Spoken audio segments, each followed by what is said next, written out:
Pozdravljeni, sem Gregor Češarek, učitelj na Srednji gozdarski in lesarski šoli Postojna. Sedaj bi si pogledali nekaj motornih žag in sicer motorne žage bi sedaj izbirali glede na njihov namen. Po namenu lahko motorne žage razdelimo najprej na kmečke žage in pa na profesionalne žage. Kar pomeni, da profesionalne žage so tiste žage, ki zdržijo poln delovni čas, polne obremenitve, so močnejše in seveda tudi dražje. Drugi sklop pa so kmečke motorne žage, to pa so tiste motorne žage, ki so namenjene vsem tistim občasnim uporabnikom, ki naredijo morda 50-100 kubičnih metrov drv ali česa podobnega na leto. Kljub temu, da imamo kmečke in profesionalne žage, pa se te žage ločijo tudi po velikosti. Tako poznamo manjše žage.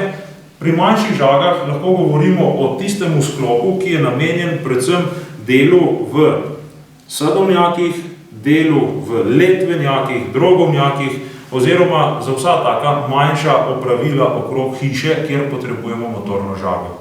Na take žage lahko montiramo tudi različne rezalne garniture, kot je recimo v tem primeru rezalna garnitura, pri kateri imamo specialno letev, ki je nekoliko bolj koničasta, imenuje se carving letev in je v osnovi narejena za kiparjenje z motorno žago.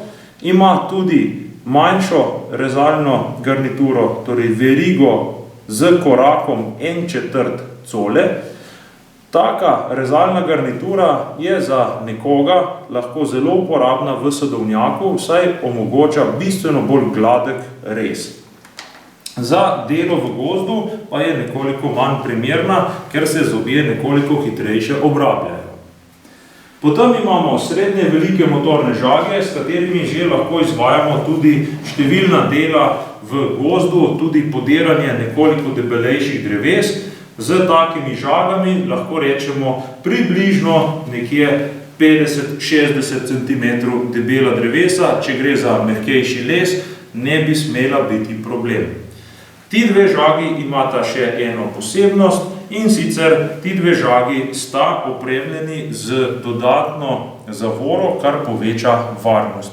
To je tako imenovan trio brake pri Husqvarni. Sedaj se veriga vrti. Sedaj pa sem jo sprožil z tole ročico. Podobno ima firma Stihl Quick Stop, pri katerem pa ugotovimo, da se sedaj veriga ne vrti, zato ker moram prijeti za vodilni ročaj, potem pa se veriga vrti. Ko spustim, se veriga ustavi.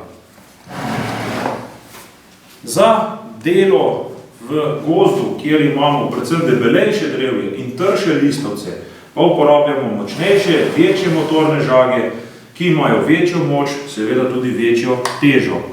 To so specialne sekaške motorne žage, predvsem za podiranje in izdelavo večjih in pa močnejših dreves, kjer gre predvsem za trdi les, kjer potrebujemo veliko moč.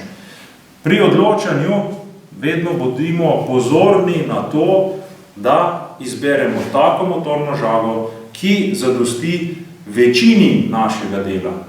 Če imamo za podred 3-4 zelo debela drevesa, ne bomo izbirali take žage, ampak bomo raje izbrali manjšo žago, s katero lažje opravimo vse ostalo delo.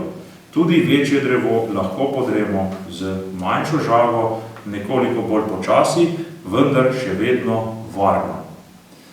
Sedaj, ko si lahko izberemo primerno motorno žago, pa gremo lahko na delo. Seveda, če imamo primerno osebno varovalno opremo in primerno znanje.